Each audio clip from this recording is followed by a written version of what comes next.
পটলের খোসাগুলো কি ফেলে দিতে যাচ্ছেন? দাঁড়ান, আজকে আর ফেলবেন না, একটু ভর্তা করেই দেখেন কেমন মজা হয়।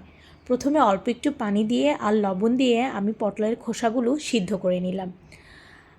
তারপরে তেলের মধ্যে একটু পেঁয়াজ, কয়েকটা রসুনের কোয়া আর কাঁচামরিচ হালকা ভেজে নিলাম। আপনারা যদি ঝাল পছন্দ করেন তাহলে কাঁচামরিচ কিন্তু আরও বেশি দিতে পারেন, কিন্তু এই ভর্তাটায় শুকনা মরিচ ব্যবহার করবেন না, কাঁচামরিচটাই বেস্ট। ভিডিওতে দেখানো হয়নি, কিন্তু আমি এই ভাজা কাঁচামরিচের সাথে ফ্রেশ 2টো কাঁচামরিচও দিয়ে নিয়েছি ঝালের জন্য। আমার ঘরে পাটাপুতা নেই, তাই ব্লেন্ডারই ভরসা। আপনাদের কাছে যদি পাটাপুতা থাকে তাহলে এগুলো সবগুলো মিশিয়ে বেটে নিলেই কিন্তু ভর্তা রেডি। যেহেতু আমি ব্লেন্ডারে ব্লেন্ড করেছি আর অল্প একটু পানি দিয়েছি, তাই এই এক্সট্রা পানিটা আমি এই তেলের মধ্যে ভেজে টেনে নিব।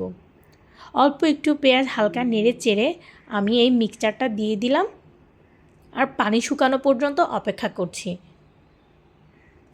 ধনিয়া পাতা কুচি দিয়ে নামিয়ে ফেললেই রেডি আমার পটলের খোসার ভর্তা। একবার আপনারা এভাবে ভর্তাটা বানিয়েই দেখেন, ভীষণ মজা হয়।